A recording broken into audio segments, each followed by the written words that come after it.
Isa ito sa mga dadaanan mo kapag pupunta ka ng Manawag Church, Pangasinan.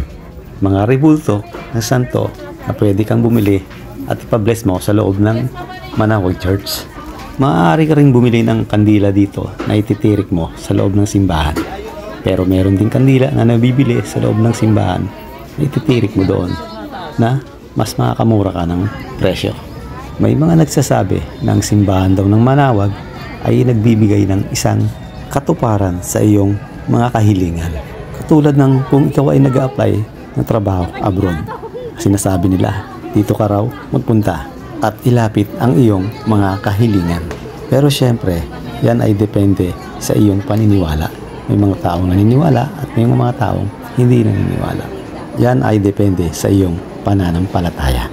Paglabas mo naman ng church, ay madadaanan mo ang iba't ibang pasalubong tulad ng kakanin at prutas. May mga santo ka uling madadaanan pag uwi mo at rosaryo, bracelet na iba't ibang klase.